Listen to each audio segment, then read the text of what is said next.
This is TLV1.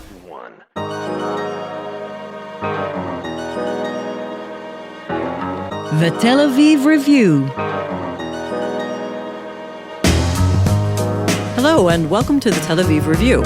I'm Dahlia Shendlin. And I'm Gilad Halpern. Each week we bring you conversations with authors about their books and research and things that we find fascinating. If you like us, please consider becoming a Patreon supporter by going to our homepage, tlv1.fm/Tel Aviv Review. Scroll to the bottom and click the big red button that says Patreon. Click and support us. We're counting on you. Our guests today are David N. Myers and Benjamin C.I. Ravid, editors of Between Babylon and Jerusalem, a new volume incorporating a selection of writings by Simon Ravidovich, a great, though somewhat forgotten 20th century Jewish intellectual.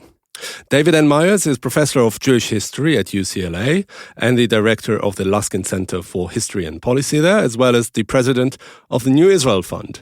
He's written and edited numerous books, among them Between Jew and Arab, The Lost Voice of Simon Ravidovich, that came out in 2008. Benjamin Ravid is professor emeritus of Jewish history at Brandeis University, as well as the son of Simon Ravidovich. The book that we're going to discuss today, Between Babylon and Jerusalem, the selected writings of Simon Ravidovich, was published last year as part of the Library of Jewish History and Culture project of the Saxonian Academy of Sciences and Humanities at Leipzig. David N. Myers, Benjamin Ravid, hello and welcome to the show. Great to be here with you. Thank you very much for the opportunity. One of my favorite podcasts. That's brilliant to hear. One of? My first podcast. David, let's start with you. Simon Ravidovich was in many ways a classic interwar Jewish intellectual. He was a polymath. He was equally at ease discussing continental philosophy, the Jewish scriptures, the history of ideas and current affairs. He was also a polyglot. He could write in 4 languages. Even his geographical trajectory was a classic one. Born in Poland, lived in Germany and the United Kingdom, and eventually settled in America.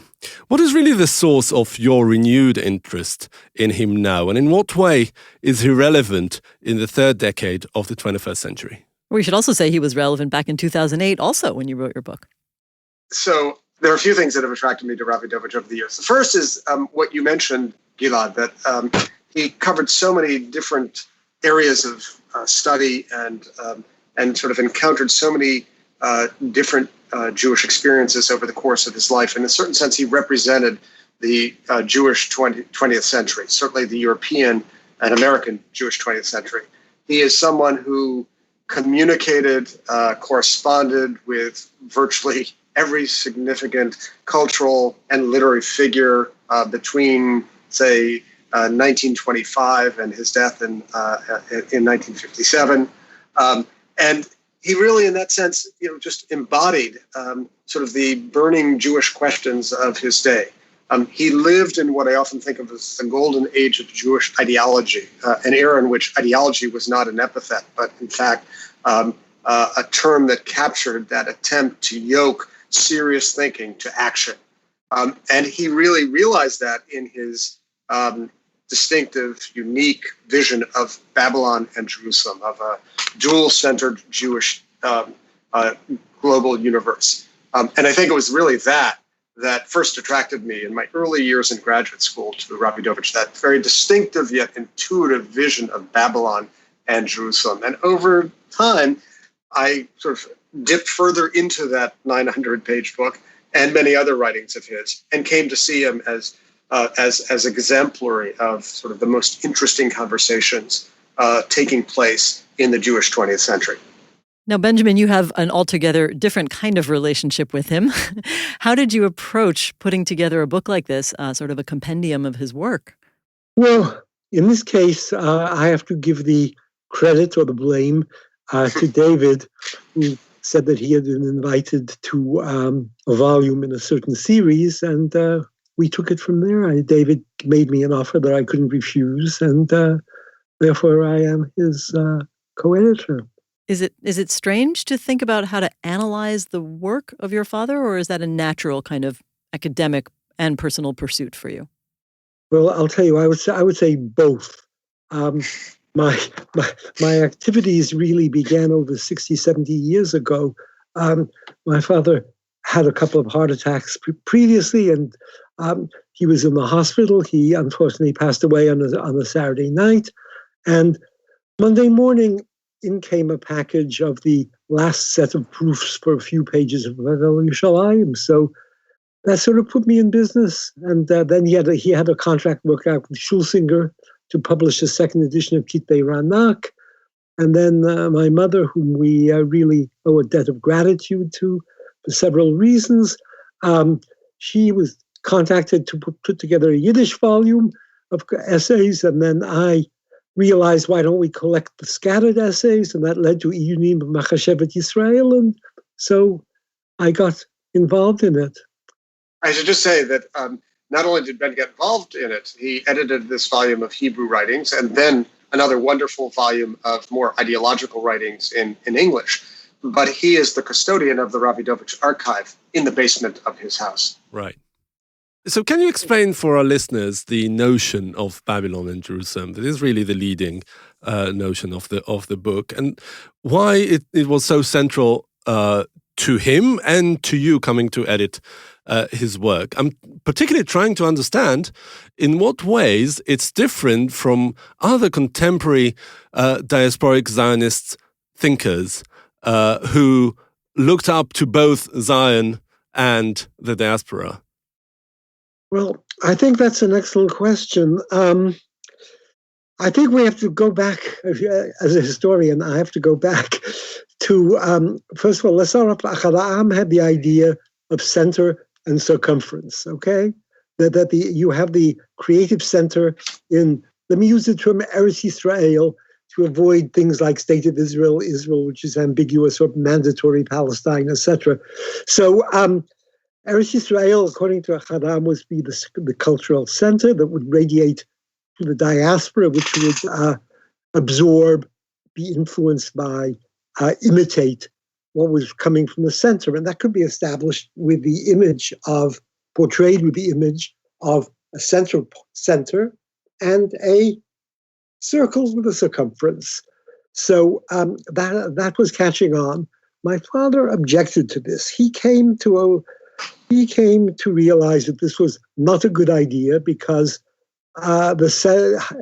you had to have two centers, visualize two centers, Eretz Yisrael on the one hand, and the diaspora, not American Jewry, diaspora as a whole, as the other. And the Jewish, this led to the symbol of the ellipse that has two centers and around it the Jewish people. The best introduction you will find to the critique of Achad Ha'am and the presentation of his own view is really in this nice volume that we are discussing today, the section on the establishment of the Brit HaIvrim, or the Brit Ivrit Olamit. And that basically gives you an introduction to his views as of 1933 and available in English. And if you want anything in English, readers who wish something in English, an introduction to his philosophy, to his ideology, go with a publication of Brandeis University Press called State of Israel, Diaspora, and Jewish Continuity. That was edited by yours truly. And full disclosure, I do not get royalties, so I can push it without any reservations. That's the introduction in English. Those two volumes, I think, will do it. This volume here, of which I must say the same thing is also true, and also the book I just mentioned, State of Israel, Diaspora, Jewish Continuity, Brandeis University Press. Well, I mean, the idea of Babylon versus Jerusalem, clearly the Babylon symbolizes Jews in the diaspora, but it also, as a phrase, as a symbolic phrase, reminds me of a more familiar contrast between Athens and Jerusalem, between the notion of a rational, scientific, cosmopolitan, intellectual spirit versus the Jerusalem more of tribal, let's say, or familial, ritualistic society. Do you think there's any overlap between these two metaphors, or are we looking at, in a way, a third leg of a triangle in which Jerusalem is one point on the triangle and the other two represent different aspects of Jewish life? Yeah, that's a really interesting question, Dalia.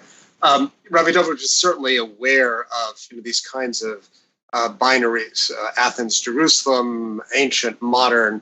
But he was really, in some sense, the student of Feuerbach, the subject of his dissertation, who was a student of Hegel and a dialectician in that regard, and sort of interested in the prospect of syntheses to emerge out of dynamic tensions. And so I think he really understood Babylon and Jerusalem. Well, I would say what animated his whole interest in this dyadic view was his sense of the sort of ceaseless creativity that issued from Babylon. Babylon, in a certain sense, was the embodiment of the sort of dialectical tension between Athens and Jerusalem. Babylon contained both the rational and the spiritual, both the universal and the parochial. It sounds so harmonious when you say it. Right, but then you have to bring in Yerushalayim to the picture, and that's where there was another set of tensions, and that there is some sense in which Babylon represented a much more unrestrained access to receptivity to the animating forces of external influences, of external culture, than sort of the more localized provincial nature of Jerusalem. But throughout, it's just important to say that he really was a believer in creative tension. Tension was an exceptionally important part in his worldview, and he saw these two poles as constantly interacting with one another in ways that produced a distinctive cultural entity. Really, in his view, without precedent in world history. Ben, is there any way to pinpoint the starting point of his interest in this tension? Because reading his biography, I was thinking that there would be every reason in the world for him to become a run-of-the-mill Zionist leader, just so like many of his generation from that same type of area that he was born and bred in. And he even was involved in Zionist causes in Poalei Zion. I was thinking that, for any practical reason, he would have ended up starting a kibbutz somewhere and maybe becoming a politico or some intellectual leader in Tel Aviv. What was the point, the turning point where he wasn't entirely enthralled by Zionism and the importance of Babylon in this sense became important? Well, I think the importance of Babylon was with him all his life. But basically, he came to Berlin from Eastern Europe to study, acquire a university education, and he really wanted an academic career working on problems of scholarship, the interpretation within the Jewish tradition and the like. And that's it. That's what he was doing. He established a publishing company, Hebrew Publishing Company, Ayanot, in the earlier 20s. Simultaneously, he was working on Krochmal. He was working on his doctorate at the University of Berlin, etc., etc. So he really, I think that there's no thought whatsoever. There's no thought. There was never the idea of going into politics or anything like that. Tzirei Zion was a result of his activities in Bialystok. He didn't want to be to found a kibbutz. He wanted an academic career working in Jewish philosophy. So that was more important to him than even settling in Palestine, because his family was, many of his siblings were living in Palestine at the time, yet he chose not to join them and pursue an academic career elsewhere. Well, he very much wanted to join them, and that's why he went to. No, I think we're going down a slightly wrong track here by asking why didn't he do this. Well, can I ask maybe a slightly different question then on the same topic, but from a different angle? I understood that he had he had very much his own unique perspective on Zionism, and I'm questioning in a way Gilad's question, was he not so much only partly enthralled by Zionism as perhaps he had a distinct definition and critique, which was not as Palestine-centric, and I'd be curious what that meant. Yeah. Well, you're right, and he would certainly have regarded himself as such. And I think one difference that we can point to, just to, in a certain sense, to combine your question and Gilad's first question, what distinguishes him from diaspora Zionists was that he didn't regard the diaspora, he didn't regard Babylon as instrumental to the ultimate goal of settlement in Zion and sort of the eradication, the negation of the diaspora. He regarded the Bavel as equal to the status of Yerushalayim, and that really set him apart from other Zionists. I mean, it's important to note that history might have turned out differently, and we would not be here today if he were given the job in Jewish philosophy at the Hebrew University, which he very much wanted to get. So there's a situational answer to your question. Had he received the job that eventually went to Julius Gutmann of Berlin, we perhaps would not have had the well-developed system of Bavel Yerushalayim.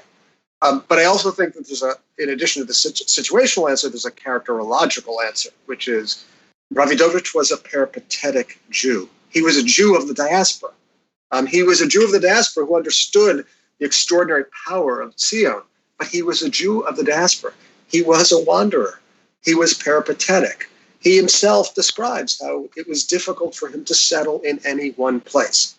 He assumed the pen name of Ish Bodet, solitary man. So this really, I think, moves us beyond the ideological to the characterological, and what makes him such an interesting character to study. And another interesting layer that complicates the whole thing is his focus on the Hebrew language, that again lends itself to an assumption that because the Hebrew language became so associated with Palestine-centric Zionism, again, he would have gone down that route, yet he didn't. How did he formulate the Hebrew culture, the Hebrew national culture, that was so central to his work with against this backdrop of the tension between Babylon and Jerusalem? Yeah, I'll just jump in, and then Ben may want to add to this. But there was a circle of diaspora Hebraists, meaning those who believed that the essence of Jewish cultural identity, not just Jewish cultural identity, Jewish cultural nationalism, was the Hebrew language. In that regard, they were indeed the followers of Achad Ha'am. But they believed not in the vision of a language rooted in a single territorial entity, but really a global republic of letters. That's the image they very much had in mind.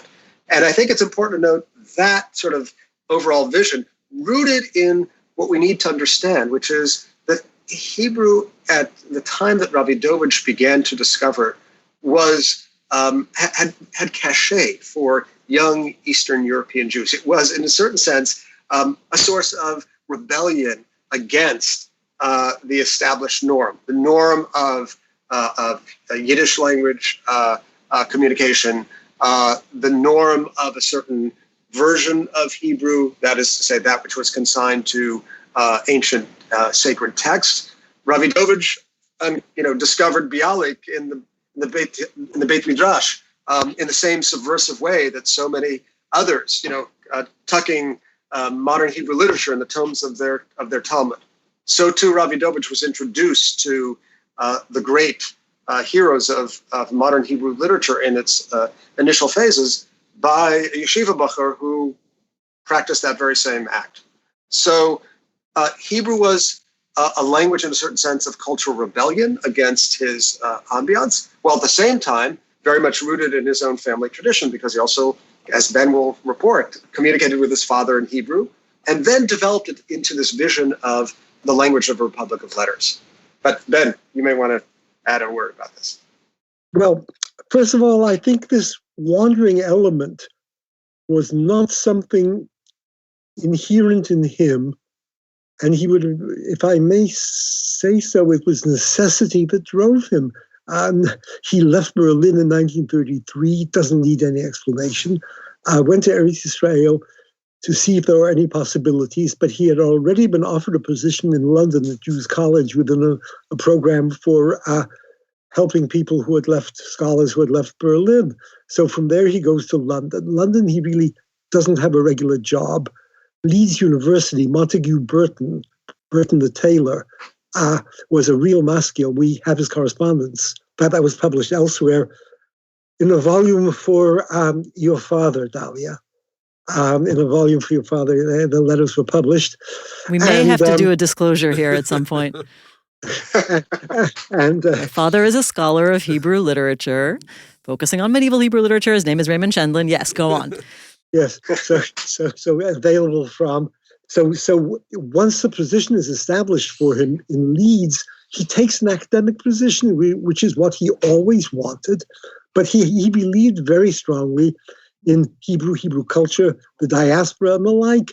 So as a result, he's still editing Mitsudah and doing all these things. He gets an offer from the College of Jewish Studies to leave Leeds. He's very, very conflicted. And among the advantages of staying in Leeds would be the fact that it's nearer to Eretz Israel. But in the end, he decides that he'll go to America because the opportunities there are greater. Leeds was no center of Jewish anything. He goes to Chicago. It's wonderful there. He meets former landslides, or at least people who knew him, his family, from Bialystok, from Grajewo, Hebrew, Yiddish. It's a wonderful life. So the College of Jewish Studies is not a first-rate academic institution. Along comes Sacker. Sacker invites him to Brandeis. He accepts the offer, and he looks forward greatly to building Jewish studies at Brandeis, etc. And there he's come to his dream place. If not Jerusalem, Brandeis was perfect. He's chairman of the department. He can build it. He can develop it, etc. So I think, in a way, his wandering was something forced by destiny, by external forces. He would have been happy had he gotten a position, and he might have gotten it as Privatdozent in philosophy, general philosophy at the University of Berlin, in a position teaching philosophy at the University of Berlin, with the understanding that he could also teach Jewish philosophy and do research in Jewish philosophy. He would have taken it. So it's really the external forces. No, 20 years later, Ben, after he doesn't get a position as a Privatdozent at Berlin, he writes that musing, that sort of reflection around 1947, 48, thing from Chicago, in which he says, I am destined to wander. So 20 years of wandering sort of, in a certain sense, imprinted on him the character of the wanderer. Though I think you're right, circumstance necessitated wandering, then became part of who he was and presented himself as. Yeah.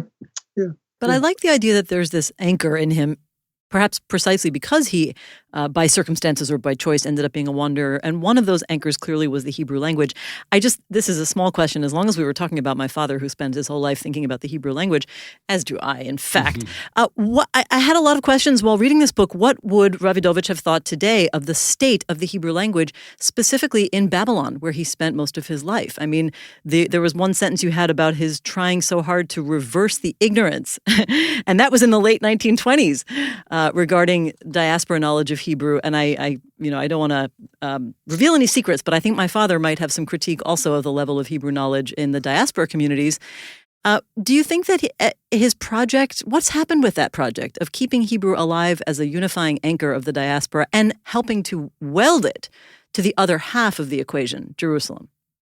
I think putting your father into the conversation here is very, very relevant, because he is. We should have invited him. He is one of the people who followed, who would have gotten along very well with my father, given his love of the Hebrew language, superb love of the Hebrew language, etc., etc. And but he is unique in that respect, and he became a world expert in medieval Hebrew poetry.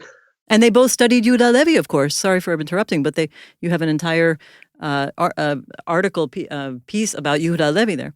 Yes. I think you have to realize that the world changed.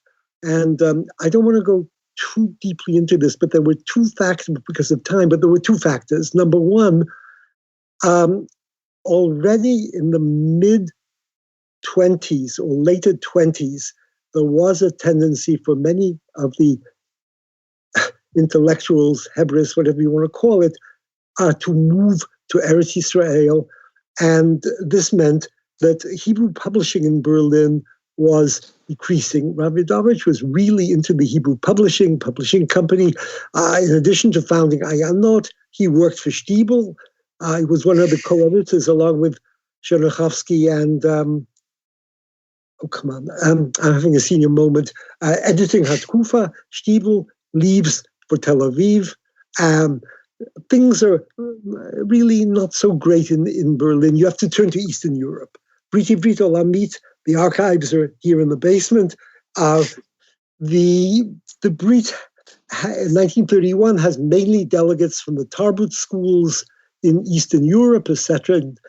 We can tell you how many delegates came from each school and things like that. But the point is that it was partially the attraction of Eretz Yisrael, and above all, the events of the Shoah finished forever the creative reservoir which would have supported Ravidovich where he felt at home in. And it's very interesting, and if I ever can finish with Venice and return to this, the Yiddishists welcomed him, and he felt more at home with them than he did with the Hebraists, because the Hebraists were Zionists following Echad Ha'am. The Yiddishists were closer to his idea of a Jewish cultural nation, that you could consider continue Yiddishism as it is indeed today in Paris, in other places. I just want to add, one of the most moving pieces in the book is a brief reflection that introduces the Hebrew supplement to the English Zionist Federation Zionist Review, yes, in which Ravidovich is writing in 1940-41 saying, I understand that this is now the last bastion of Hebrew in Europe, on the European continent.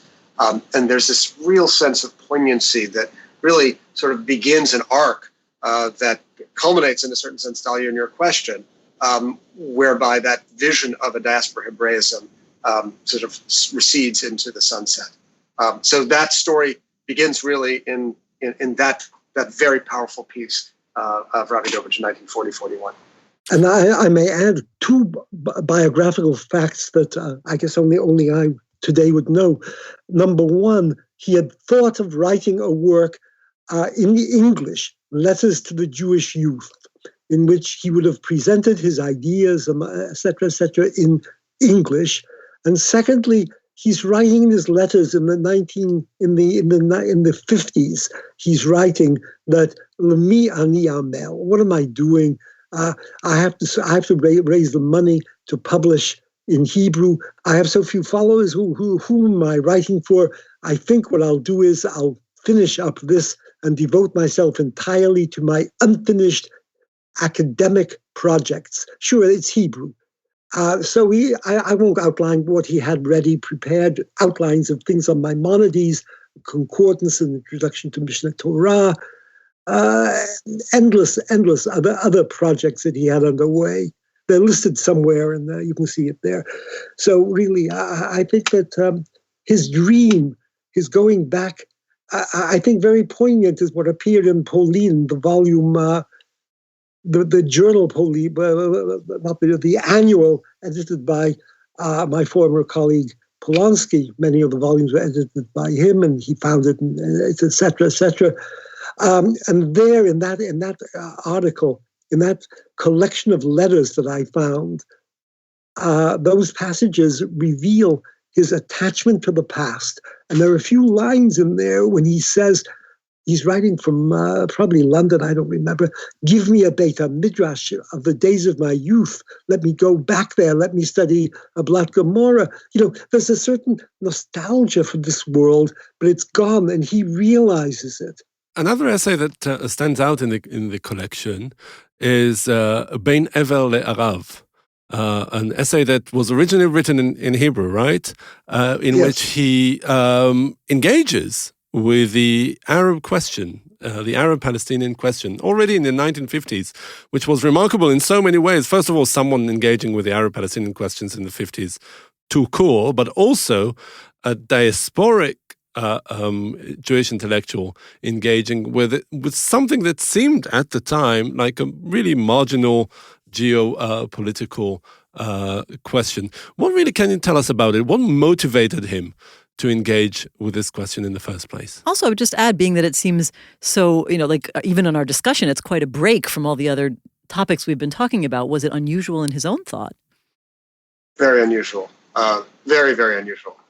He imagined it as an appendix to Bavel V'Yushalayim, this 900-page tome on his vision of a dual-centered Jewish cultural world, and really marked a departure. As he says at the beginning of his of the essay, it's a 33-page Hebrew chapter that was never published until 2008, when I brought out an edition of it, an English translation, and then a book around it. And this book that Ben and I edited just now marks the first appearance in Hebrew of the original text.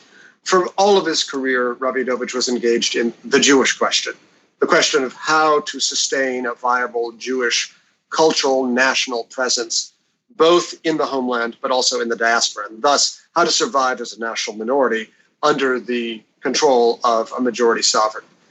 Rabidovich says that after 1948, the question had, in a sense, been flipped. The Jews were no longer the national minority. They were the national majority.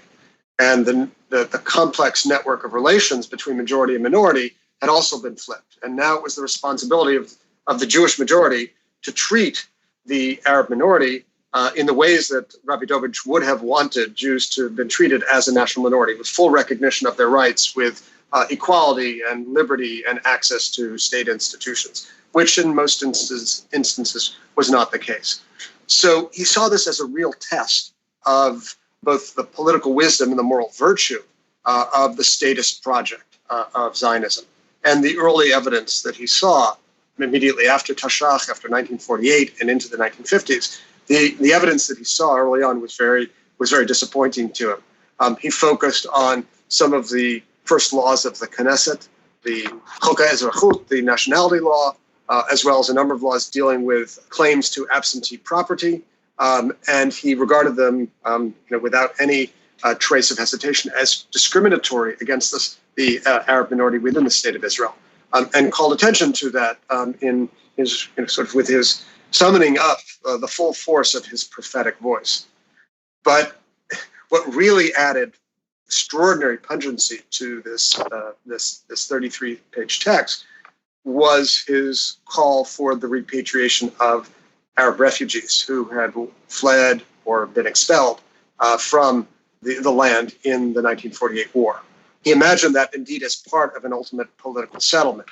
But nonetheless, a substantial portion of the essay, the second half of it, is devoted to that proposition, which really sets Rabidovich apart from almost every other Jewish thinker in Israel or outside of Israel. There was a small handful of people who called for repatriation between the period 1948 and 1953. In the successor of the Brit Shalom journal, Ner, we see some calls for repatriation as a matter of political moral urgency, but no one issued as substantial a case, delivered a substantial case as Rabidovich, sitting in Waltham, Massachusetts, writing in Hebrew. I'm sure that wouldn't have earned him a great deal of support from the Israeli establishment. And in fact, that's quite extraordinary even to this day. And I just want, we could have an entire episode about that and we won't, but I would like to try to ask on that explosive issue. I mean, today, the issue of right of return for Palestinians among most Jewish communities is frankly seen as an existential threat due to the dynamics of the way the conflict has played out and for many reasons. Do you think that, again, looking through his eyes at the current situation, would he have eventually come to believe that it is an existential threat to have Palestinians return to their home? And I'm going to have to just pile on with one last question on this issue. I know this is a lot, but it's, there's so much going on. His moral imperative here at this early stage really reminds me of what Yeshayahu Leibovich would come to bring to the table later. Do you think there is a direct line between that driving moral imperative that brought him to these attitudes? Well, I should note that just yesterday, the American journalist Peter Beinart wrote a very long essay calling for particularly Jews, to reckon with the moral imperative of the right of return. So in a certain sense, this question is back on the table. Beinart is listened to, if nothing else. So I do wonder what Ravidovich would say about that essay. I mean, my sense is he was enough of a political realist to understand the explosive impact of the essay. And after writing it, we're not exactly sure why it didn't appear. Ben has his suspicions. Probably he and others around him who read it thought it just wouldn't fly in the current environment. And, al echad kama v'chama, all the more so today.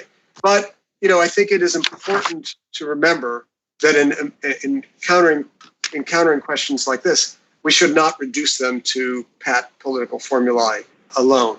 Ravidovich, insisted on the moral dimension in his political calculus.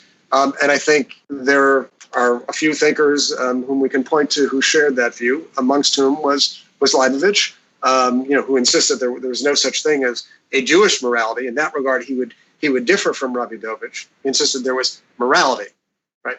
Not a adjectively tempered Jewish morality. Ravidovich was a believer in Jewish exceptionalism. He believed in a Jewish morality. He believed in the power and force of difference in human cultures. So I think there would have been points of convergence between them. But I suspect that, to answer your question directly, I suspect that he would have sort of moved with the drift of much of diaspora Jewry, and either kept to himself his views or understood what the consequences might have been. Yeah, well, I'll basically go along with that. I just want to shed more light on the issue of why something that was already in page proofs, not long galleys, but in actual page proofs, why it was pulled. And I think the reason was simply that he would send everything. The Babel Yerushalayim was printed in Paris because that was the best place from an economic point of view with a limited budget. So he would send everything, and I guess I was the one who was mailing the stuff at the Waltham post office. He would send the material in his handwriting, no copy, to Paris. Fink would arrange for it to be typed in Paris, and then that typed version would go to the publisher, etc. Fink, who was a sort of, I'm not sure how to characterize him. Check it out, look at it. Fink suggested that it was not a good idea to publish this for the very simple reason that he had a main idea which was unpopular enough. And to toss that into the book, people would only have been talking about his views on the Arabs, or rather ignored even more. And therefore, he realized, and he sort of self-centered it. But if you notice, and I believe that we have a picture of that in this book, he wrote on this something about Perek from Babel Yerushalayim, a chapter from Babel Yerushalayim, not to be printed there. I hope to issue a separate kuntras, a separate whatever, on it later. So I think this really was a case of really self-censorship, that he had a choice. You want your views on the Arabs to give you immortality, or to do your major contribution to the future, or do you want it to be your concept of rebellion? And given that, there was no choice. Secondly, I think David is very correctly pointing out that we have two separate lines here. Morally, this is inexcusable. Politically, what happens if other countries were to start to treat Jews the way Jews are treating Arabs? Don't do it. So really, he was realistic. It wasn't just the moral angle. And also, he does say in there that, of course, only those not plotting against the state of Israel should be allowed in. Now, if you take that criterion and every Arab was to be excluded, okay. But he's pointing out that this is conceivably a risky business, and you've got to watch it. You can't have a fifth column. He had such a deep love of Eretz Israel. He was so concerned about its survival and its not being negatively Well, what I'm saying, that he was 100% behind it. He differentiated, for example, to forestall another question, to anticipate another question. He says, the main thing is Eretz Yisrael. Whatever government is there, it is Eretz Yisrael, and Eretz Yisrael will always be Eretz Yisrael. So I think the whole matter is really a very, very complex issue. But what's written there is written there, and that reflects his views. That is what he thought. What he would have thought after 67, etc., I'm sorry, I pass. Yeah. Fair enough. All right. And on this note, we'll have to wrap up, and would like to thank you once again for joining us, Professor David N. Myers and Professor Benjamin Ravid, editors of the new volume Between Babylon and Jerusalem, the selected writings of Simon Ravidovich. Thank you very much. Delight to be with you, Dalian. Thank you, a pleasure. And many thanks to Itai Shalom, the manager of TLV1 Studios, and our producer, Ariel Cohen. And now we've got a request. Many or most of you listen to us on the Apple Podcast app, and would like to ask you to please consider writing us a review. You too can support us by going to our website and subscribing onto a Patreon campaign. Check out our archive. It has well over 600 interviews. You can like us on Facebook, and you can follow me and Dalia, as well as the Tel Aviv Review podcast, on Twitter. Join us again next week for another edition of the Tel Aviv Review. And until then, from me and from Dalia, goodbye.